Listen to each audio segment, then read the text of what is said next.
Greetings, netizens of YouTube. It has come to my attention that Gamergate has all but ceased being a cohesive movement, and that its death has become a real prospect.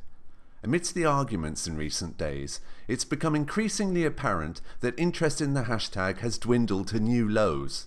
But don't take my word for it. I'm not a part of Gamergate anymore. I don't do anything. It's, for me, Gamergate's over. I personally, for me, Gamergate was over at the end of the SPJ. I think, retire it, dude. Seriously, I'm done with it. It might still be early for an obituary, but I'd like to explain the position from a more cynical perspective and outline how victory for the YouTubers or e-celebs was inevitable. Victory, you say? How is the death of Gamergate a victory for them? Presuming self-interest, the answer is pretty obvious. Most intelligent people in Gamergate, and I don't include Davis Arini in this, have realised for months that the writing is on the wall. As in a pyramid scheme, people that saw Gamergate as some type of business opportunity have realised that only those at the top stand to make any gains. It has become abundantly clear that Gamergate cannot be expected to behave as a single market or body that can be tapped into. Looking back, it was inevitable that YouTubers would dominate this modern hashtag movement. These days, it's not about education, it's not about reading, it's about entertainment. Anybody, including the least educated and most easily manipulated, can watch videos. Everybody can feel a personal association with a voice they hear, or a person whose face they see on a screen. These people are almost like your friends, others feel. And all of that on the most popular platform in the world that has the type of reach most writers can only dream of. Equally vital is information. A prolific blogger may have a good following. A respected poster on Reddit may be lauded by his peers. Somebody with thousands of followers on Twitter and the admin of a popular Facebook group may have influence. But a popular YouTube content provider will have all of that, plus details such as your gender, age group, which country you are from, how long you spend watching their videos, when exactly you watch their video, which platform you watch their videos on, and knowledge of your other interests. The YouTuber's access to information, provided he or she is popular enough, puts them in a unique position of being able to foresee trends.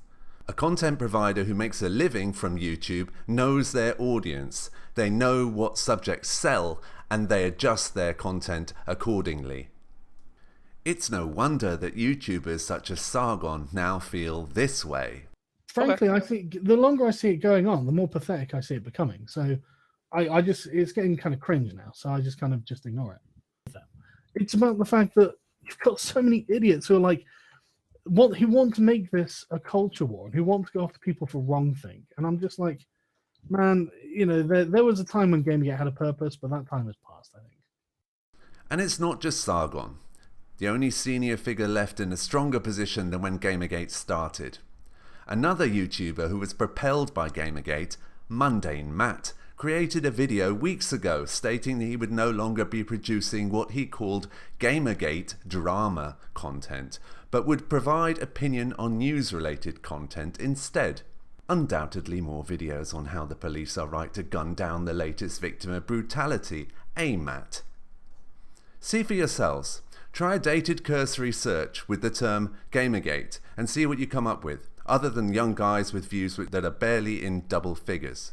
Of the dozens of YouTube content providers that spoke about Gamergate, be they men's rights activism, anti-feminism, anti-social justice channels, next to none speak about Gamergate any longer.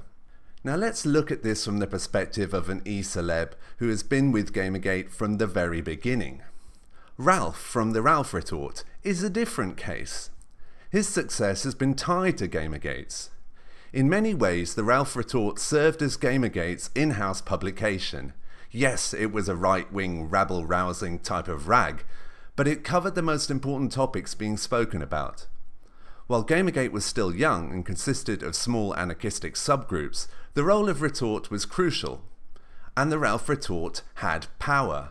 For many months, other e-celebs were afraid of Ralph and were hesitant to criticize him. Instead, the higher-ups in Gamergate would consult Ralph, or at least give Ralph the impression they respected him.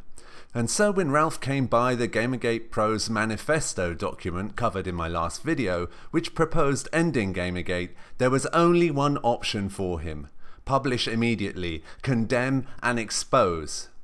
He must have realised that throwing his friend Game Diviner under the bus would only buy time.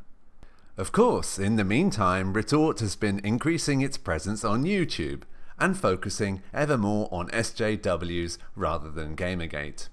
Time will tell if this shift to the new flesh is too little too late, or if Ralph will go under with the hashtag. Whether you agree that Gamergate is finished or not, it clearly isn't the money spinner it used to be, nor have the increasingly desperate efforts to shore up the movement worked. Recent attempts to bring life back into the hashtag, or to reunite warring factions at any rate, stand around riding the anti-Sarkeesian ticket, helpfully gift-wrapped with traditional right-wing suspicion of the UN. Sacrificing Game Diviner to cover up QQ's troll manifesto, and who could forget the gutter press tactics for mob justice against Sarah Nyberg? But these activities only delayed the inevitable. In fact, there is evidence that the Nyberg campaign turned off some supporters of Gamergate, even if it helped promote one journalist's career. I will cover the blatant hypocrisy of that campaign and of one Milo Yiannopoulos in my next video.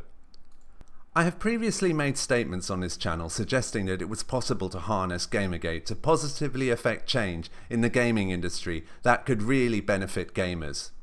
Since then, I have spoken to or been in contact with a number of current and former members of Gamergate, and have come to believe that this was an incredibly naive viewpoint. The truth is that even if those in Gamergate were a more cohesive bloc, for as long as the people leading Gamergate placed their own interests above the interests of gamers, there was never any prospect of Gamergate evolving into a longer-term positive force for gaming. And so, even if subreddits continue and GG Revolt keeps agitating, Gamergate as we knew it is dead. Long live the new flesh!